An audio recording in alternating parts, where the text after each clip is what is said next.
Why don't you wait in the car, Maggie, until family photos are done?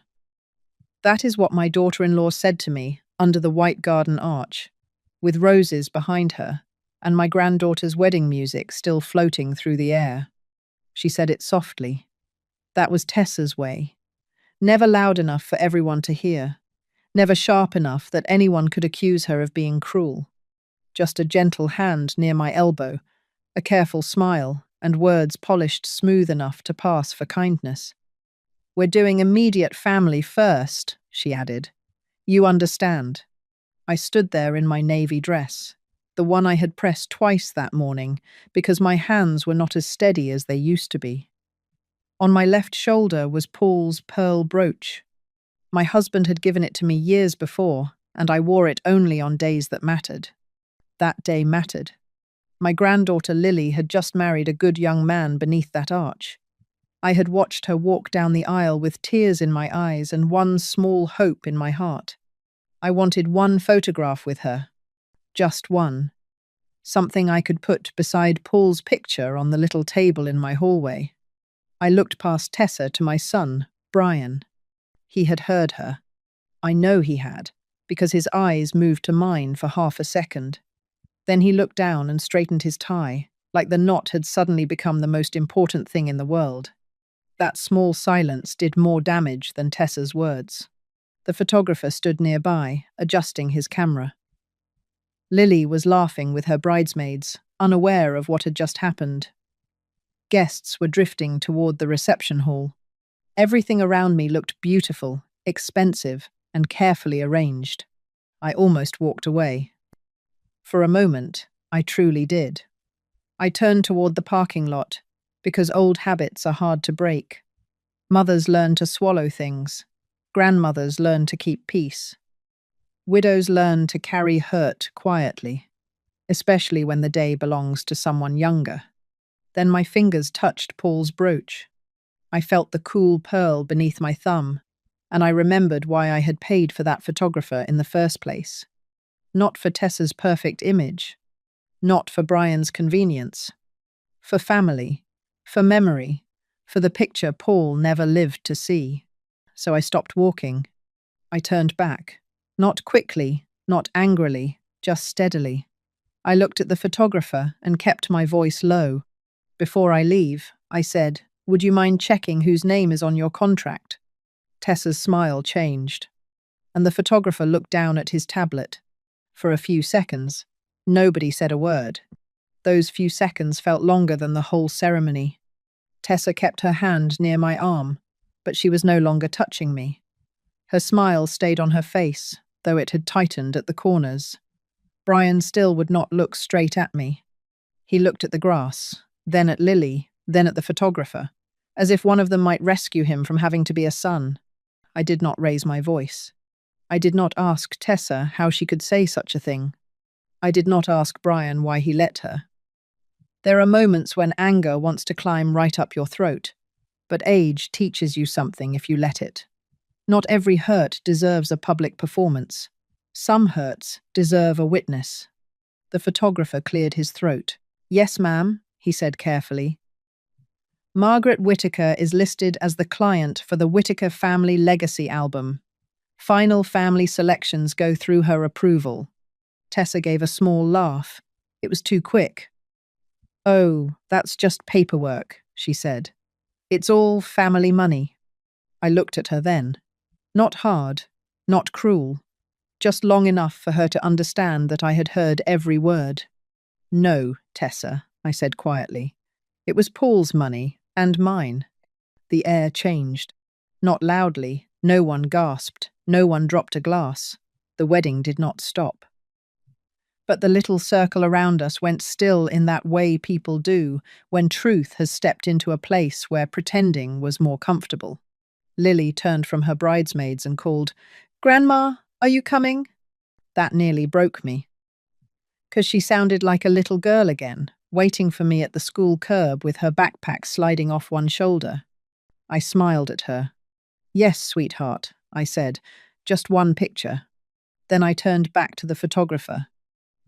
"Before any more family photos are taken, I'd like one with my granddaughter."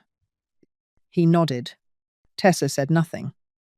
But that was not the moment I changed my mind. That had happened earlier, when I saw my name missing from something I had paid for. My name is Margaret Whitaker, though most folks call me Maggie.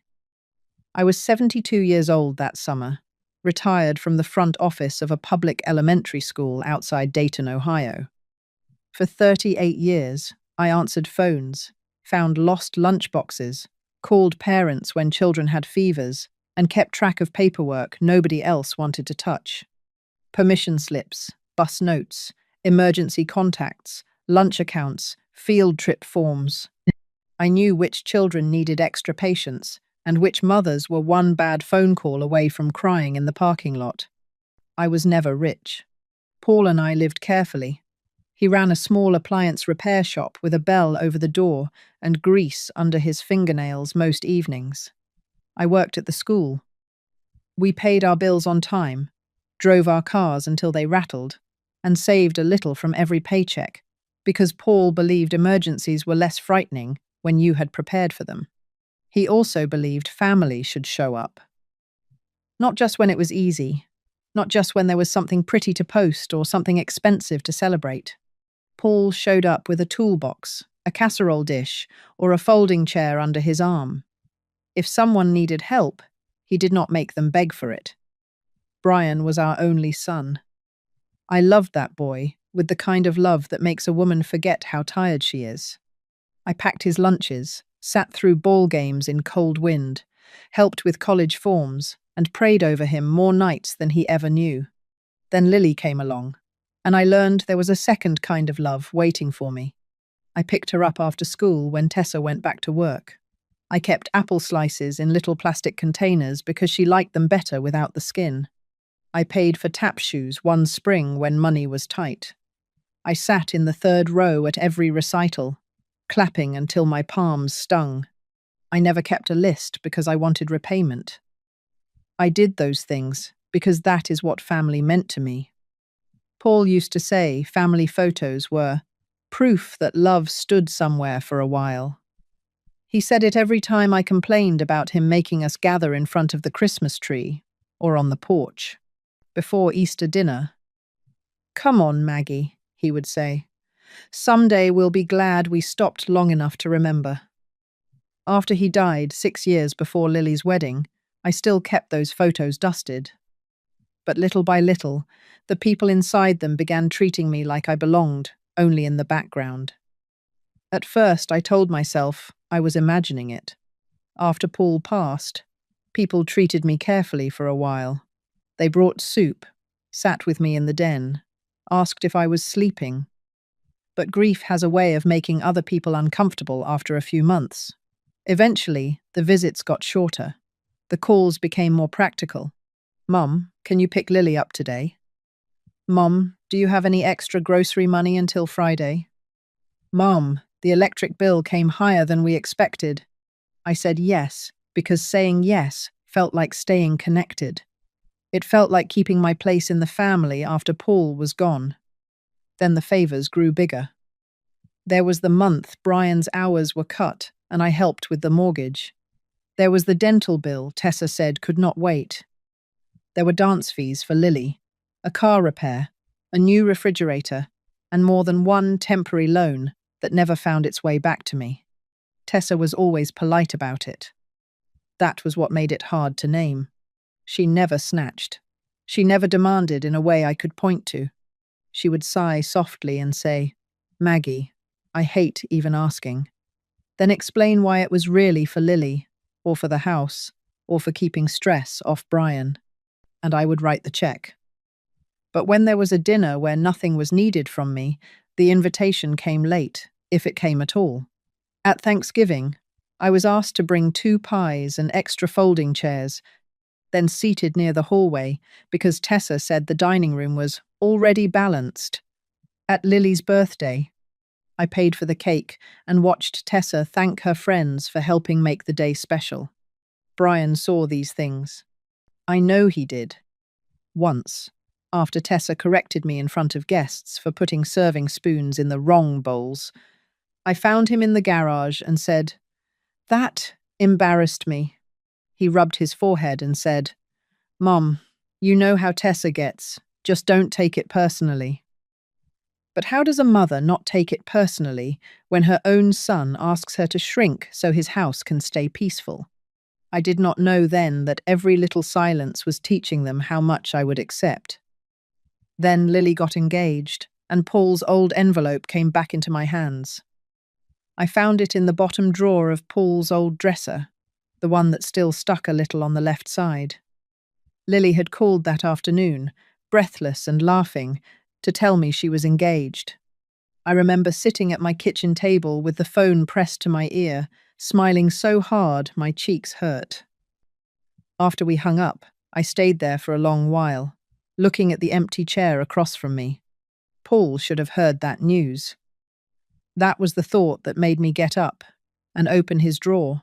I do not know what I was looking for exactly. Maybe a handkerchief. Maybe his old watch. Maybe just something that still felt like him. Under a stack of folded undershirts I had never been able to give away, I found a small cream envelope. His handwriting was on the front. Lily's wedding picture. I sat down right there on the edge of the bed. Inside was not much money. A few 20s, 2 50s, and a note folded once. Paul had written, "For the day our girl stands in white, make sure we get one picture with all of us." I pressed that note against my chest. Paul loved photographs more than I did. He was always the one saying, "Come on, Maggie, just one more." He wanted proof that love had gathered in one place, even if only for a minute. And when Lily was little, he used to say, "One day, I want 3 generations in a frame. You, me, Brian, and our girl." He never got that day. So I added to that envelope. Not all at once, a little from savings, a little from money I had set aside for new porch furniture, a little from the account Paul and I had built by living carefully when other people thought we were just plain. And I made one decision that felt right at the time. I would help pay for Lily's wedding photographs. Not for show, not for control. For Paul. When I called the photographer, I asked about a special album. He called it a family legacy package. I remember thinking Paul would have liked that name. For the wedding, I took out his mother's pearl brooch and pinned it to my dress. I thought I was carrying Paul with me. I did not yet understand that Tessa was already deciding which parts of our family were worth showing. At first, Tessa sounded grateful. "Maggie, that is so generous," she said, when I told her I wanted to help with the photographs and part of the reception. "Really, you don't have to do that." But I had known Tessa long enough to hear the difference between refusing help and waiting for someone to insist. So I said, it would mean a lot to me, and to Paul. There was a short pause on the phone. Then her voice brightened. "Well, if you're sure, I can send you a few things." A few things turned into more than a few. First came the photographer's deposit. I paid that directly because the contract needed a name, address, and signature. Mine went on all 3. Then came the venue deposit. Then a catering estimate. Then an email about flowers that Tessa said were just a little above budget, but worth it for the pictures. She liked using that phrase. For the pictures. I did not object at first. Lily was our only granddaughter, and I wanted her day to be beautiful. I told myself weddings were stressful, that mothers of brides sometimes got carried away, that Tessa was only trying to give her daughter something special. But slowly, I began noticing what was missing. When the invitation proof came, it said, "Together with their families, Brian and Tessa Whitaker invite you."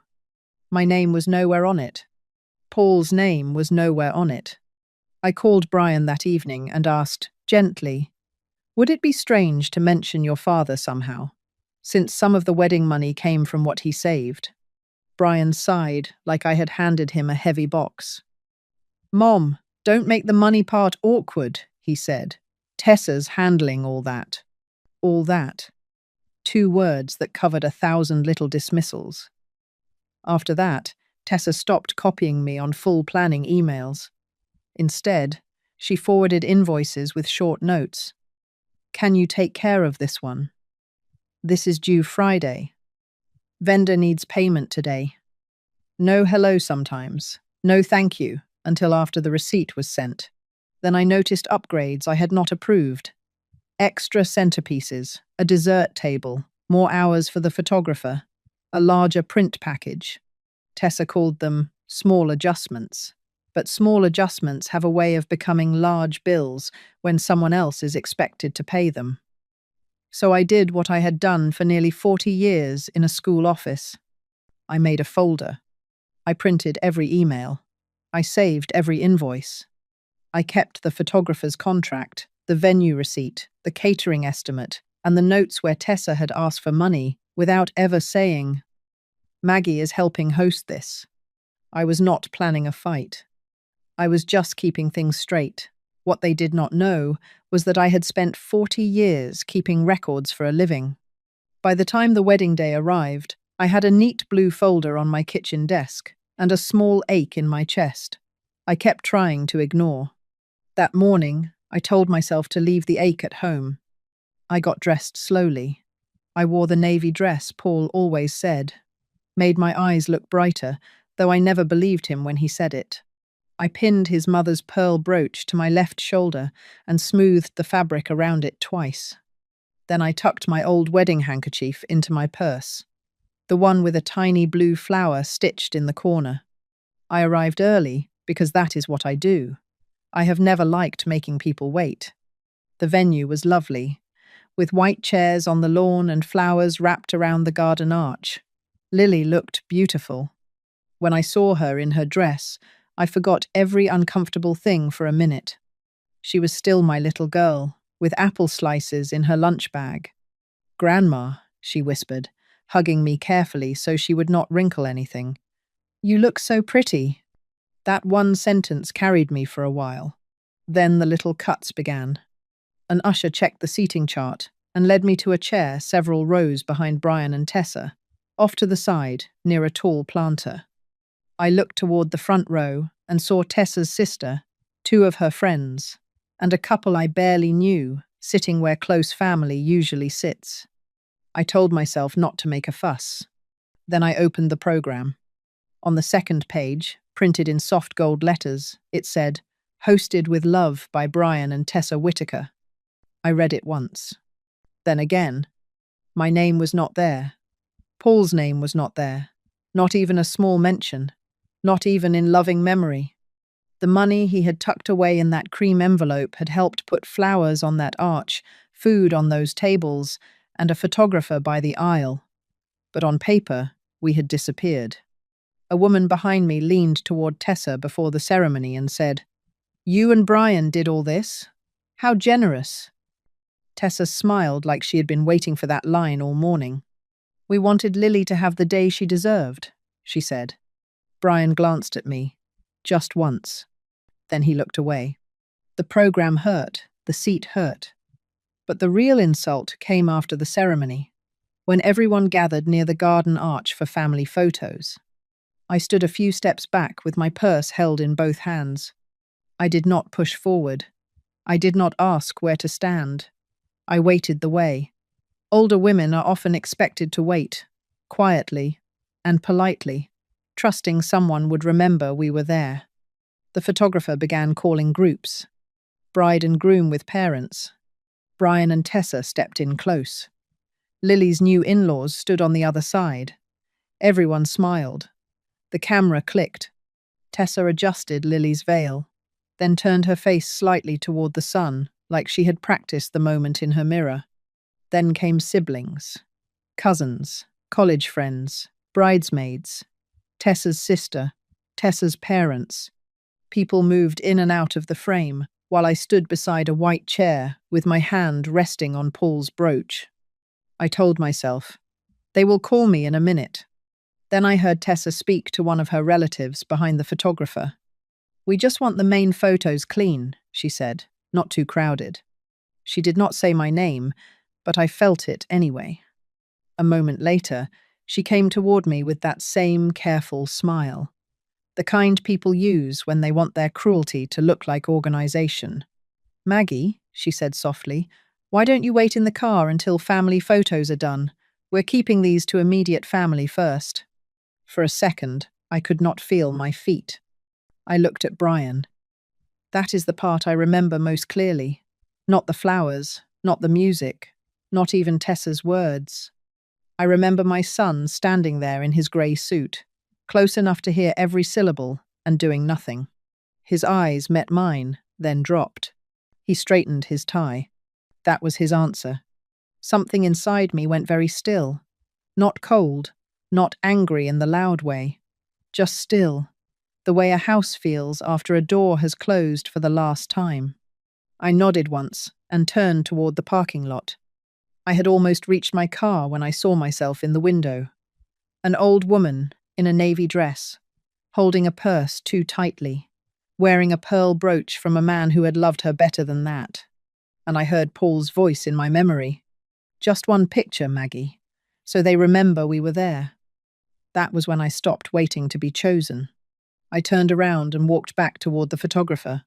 My steps were slow, but they were steady. Tessa saw me coming first. Her mouth tightened, and Brian looked at me the way he used to look when he was a boy, and knew he had broken something, but hoped I had not noticed. I did not speak to either one of them. I went straight to the photographer, a young man with kind eyes and a black camera strap across his shirt. He looked uncertain. Poor thing. Weddings already have enough tension without an old grandmother walking back from the parking lot. Excuse me, I said. Would you please check the name on the photography contract? Tessa gave a small laugh behind me. Maggie, this really isn't necessary. I kept my eyes on the photographer. He tapped his tablet a few times, then looked at me more carefully. Yes, ma'am, he said. The contract is under Margaret Whittaker. You're listed as the client for the Whittaker Family Legacy album and Final Family Selections. The breeze moved through the flowers on the arch, and for the first time all day, Tessa had nothing ready to say. Then she tried. Well, she said lightly, it's all family money anyway. I turned to her then. No, Tessa, I said. It was Paul's money, and mine. I did not say it loudly. I did not need to. The truth does not have to shout when it has paperwork behind it. Lily stepped closer, her smile fading. Grandma, what's wrong? I looked at her in that white dress, still glowing from happiness, and I could not let Tessa's choices stain the whole day for her. Nothing that needs to touch your smile right now, I told her. Then I turned back to the photographer. I would like one picture with my granddaughter, please, and one with Brian, Lily, and me. Brian's face changed at the sound of his name. Shame finally found him, but it had arrived too late to defend me. The photographer nodded. Of course, Mrs. Whittaker. They thought the photo was the issue. It wasn't. The photo only showed me what had to change. The reception went on as if nothing had happened, because that is what weddings do. Music plays, people eat, glasses clink. Someone's feelings can be breaking quietly in the corner, and the cake still gets cut on schedule. I sat at my table with a linen napkin across my lap, and Paul's brooch pinned to my shoulder. The seat they had given me was not terrible, not exactly. It was near enough to see the head table, but far enough to understand I had not been placed there by accident. Tessa did not look at me through most of dinner. Brian tried to act normal. He came by once with a stiff smile and asked if the chicken was all right, as if we were strangers at a banquet. I told him it was fine. That seemed to relieve him more than it should have. Lily came over later and kissed my cheek. I'm glad we got our picture, Grandma. So am I, sweetheart, I said. She studied my face for a second, like she could feel something under the words, but then one of her bridesmaids called her back to the dance floor. I watched her go, young and happy, her dress catching the light. I was glad she was happy. Truly, I was. That was the hardest part. You can be wounded and still want joy for the person you love. When the music slowed, I imagined Paul beside me. he would have tapped my hand and said, "Come on, Maggie. One dance won't kill us." He had 2 left feet, and no shame about it. I smiled at the memory, then looked around the room and realized how close I had come to paying for a family memory that had no room for either of us.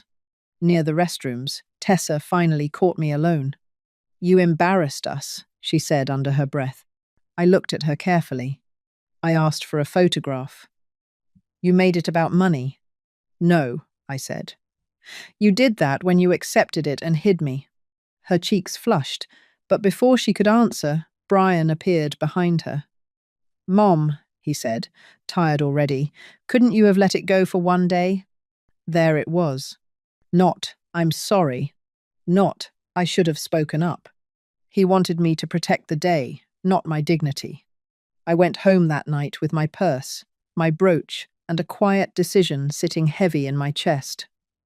Before I even changed out of my dress, I opened Paul's old envelope again. I sat on the edge of my bed with the lamp on low, the house quiet around me, and that cream envelope resting in my lap. My feet hurt from dress shoes. My eyes burned from holding too much in for too many hours. I unpinned Paul's pearl brooch and laid it beside the envelope, like he was sitting there with me. Then I cried. Not loudly. Not the kind of crying that shakes walls or begs someone to come running. Just tired tears, the kind that finally fall when a woman stops making excuses for everybody else. I cried because my son had looked away. I cried because Paul's little note had been carried into a day where his name was not even printed. And I cried because I finally understood that love had made me generous, but grief had made me too easy to use. After a while, I wiped my face, changed into my robe, and went to the kitchen. The blue folder was still on my desk. I opened it and spread everything out under the yellow light. The photographer's contract, the venue deposit, the catering estimate, the emails from Tessa, the list of upgrades I had never approved, and the wedding program with Brian and Tessa's names printed as hosts. I did not do anything dramatic that night. I did not call anyone. I did not send angry messages. I just put the papers in order and placed Paul's envelope on top. By Monday morning, I knew what had to be done. My attorney, Helen Reeves, had already been scheduled to meet with me that week about updating my estate documents. At first, I had planned to make things easier for Brian. I had thought of giving him and Tessa some control over money meant for Lily's future, because I believed family could be trusted to handle family matters. I no longer believed that. When I sat across from Helen in her office, she listened without interrupting. That was one thing I had always liked about her. She did not rush older women through their own lives. Finally, she said, "Maggie, Lily can still be protected without giving Brian and Tessa control." That sentence settled something in me. She explained an independent trustee, written conditions, education support, emergency help, and future housing assistance that could go directly to Lily. Nothing cruel, nothing reckless, just careful. After I left Helen's office, I called the photographer and asked for written confirmation of my gallery rights and album approval. Then I requested a clean invoice review, separating what I had approved from what Tessa had added. They thought I had gone quiet. I had only gone careful. The first call came before I even made coffee on Tuesday morning. I was standing at the counter, spooning grounds into the filter, when my phone rang and Tessa's name lit up the screen. I let it ring twice before I answered. "Maggie," she said, bright in that tight way of hers, "I need you to tell the photographer to send me the full gallery link. I'm trying to choose pictures for thank you cards, and Lily wants to post a few." I poured water into the machine and watched it settle. "The photographer has the contract," I said. "He'll release the gallery according to that." There was a pause. "Well, yes, but I'm Lily's mother. And I'm the client listed on the contract." Her voice lowered. "Are you really going to be difficult about wedding pictures?" "No," I said. "I'm going to be accurate." That was the first time I heard real irritation slip through her polish. A few hours later, Brian called. He tried to sound gentle, which somehow hurt more than if he had simply been honest. "Mom," he said, "this is getting out of hand." I looked at the blue folder sitting on my kitchen table. "What is?" "All of it. The photographer, the invoices." Tessa's upset. "I imagine she is." He sighed. "Can't we just move on?" That phrase had followed me for years. Move on meant swallow it. Move on meant make it easier for everybody else. Move on meant don't ask anyone to face what they did. Before I could answer, another email came in from the caterer. It was the final invoice, and it included charges I had never approved. Premium desserts, extra late-night snacks, additional floral pieces for the dessert table. All things Tessa had added after telling me the budget was basically settled. So I did what Helen had advised me to do. I paid the approved balance. Then I sent the rest back with copies of Tessa's authorization emails attached and a short note saying those charges had not been approved by me. No anger, no accusations, just records. By late afternoon, Brian was at my front door. He stood in my kitchen looking tired, with one hand on the back of a chair he did not sit in. "Mum, Lily shouldn't suffer because adults had a misunderstanding." I folded my hands on the table. "Lily will not suffer." "You don't know that." "Yes," I said. "I do. That is exactly why the trust is being protected." His face changed then. Just a little. But enough. He had come over about photographs and invoices. He was beginning to understand this was about much more than that. Brian called Tessa from my driveway. I saw him through the kitchen window, pacing beside his car, with the phone pressed hard against his ear. 20 minutes later, she pulled in behind him, still dressed nicely, still carrying herself like the person most inconvenienced by everybody else's feelings. She came into my kitchen without sitting down. "Maggie," she said, "this has gone far enough. You made Lily's wedding about money." I looked at her, then at my son. "No, I made it about truth." Brian rubbed his face. "Mom," everyone was stressed. "Weddings bring out the worst in people. Can't we just admit some things were said badly?" Some things. That is how families bury hurt. They take a specific wound and cover it with soft little words until nobody has to look at it clearly. I opened the blue folder on the table. First, I laid down the wedding program. Brian and Tessa's names were printed there as hosts. Then the photography contract with my signature. Then the invoice list, with check marks beside the charges I had approved. Last, I placed Paul's cream envelope on top of everything. Tessa's eyes flicked to it. "What is that?" "Your father-in-law's wish," I said. "Not that either of you asked." The room went quiet. I turned to Brian. My voice stayed calm, though my hands were cold in my lap. "When your wife told me to wait in the car," I asked, "why did you say nothing?" His mouth opened a little. No answer came. Tessa stepped in quickly. "That is not fair." Brian was trying to keep the day peaceful. I looked at her. "Peaceful for whom?" She blinked. "I did not ask for a speech," I said. "I did not ask to be thanked in front of guests. I asked to stand in one picture at a wedding I helped pay for, wearing a brooch from the man whose savings helped make it happen." Brian sat down then, slowly. "This was never about one photo," I said. "It was about years of taking my help while hiding my presence." And then I told them what had changed. I did not say it with satisfaction. That would be the wrong word. There is no joy in realizing you have to protect yourself from people you once trusted without question. I looked at Brian first, because he was my son.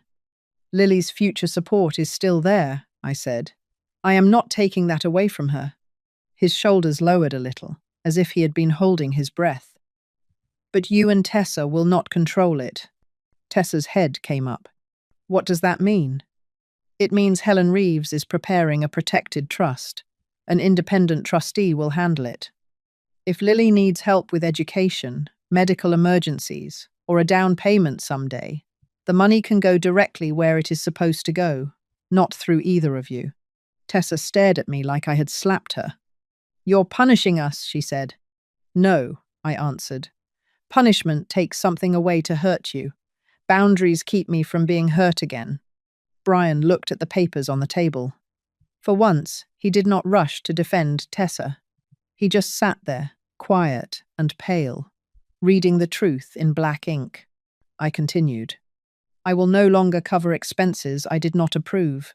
I will no longer write checks because someone waited until the last minute. I will no longer be treated like a silent backup account. Tessa folded her arms. After everything we've done for you. I almost laughed, but there was nothing funny in it. What you did, I said gently, was let me pay for a family memory and then ask me to sit in the car while it was made. Brian closed his eyes. That was when I knew he finally understood. I had not cut off love. I had cut off access. There is a difference, though some people only learn it when the door is already closed. I gathered Paul's envelope and slid it back toward me. There was one more thing I intended to keep. Not the money. Not control. A picture. It arrived 3 weeks later in a flat white envelope with the photographer's return address printed neatly in the corner. I knew what it was before I opened it. Still, I made myself a cup of tea first and sat down at the kitchen table, the same table where I had sorted invoices, signed papers, and finally told the truth. The photograph was wrapped in tissue. When I lifted it out, my hand went still. There I was under the garden arch, standing beside Lily. She was in her wedding dress, bright and young, her hand wrapped around my arm. I was wearing my navy dress and Paul's pearl brooch. The sunlight had caught the brooch just enough to make it glow. I did not look powerful in that picture. I looked present. And that was enough. A few days later, Lily came by alone. She stood on my porch with a small paper bag from the bakery and eyes that looked older than they had on her wedding day. Grandma, she said, I'm sorry I didn't see what was happening. I let her in. We sat at the table, and I poured coffee the way I had since she was old enough to ask for more cream than coffee. You were the bride, sweetheart, I told her. But now you know, and knowing matters. She cried a little. I did not make her carry what belonged to her parents, but I also did not pretend nothing had happened. Love does not require lying. Brian still calls. Sometimes I answer. Sometimes I let it wait until I feel ready. Tessa has stayed distant, which is its own kind of answer. The trust is being handled properly now, and Lily will be protected, without anyone using her as a reason to reach into my pocket. As for the photograph, I put it in a silver frame and placed it on the hallway table beside Paul's wedding picture. His young face smiles out from one frame. Lily and I stand together in the other. Sometimes, when the afternoon light comes through the window, both pictures shine at once. I wish the lesson had come softer. I wish my son had spoken sooner. But I am no longer waiting in anyone's car for permission to belong. Being quiet was never the same as being erased. Have you ever had to protect your peace after being treated like you did not matter?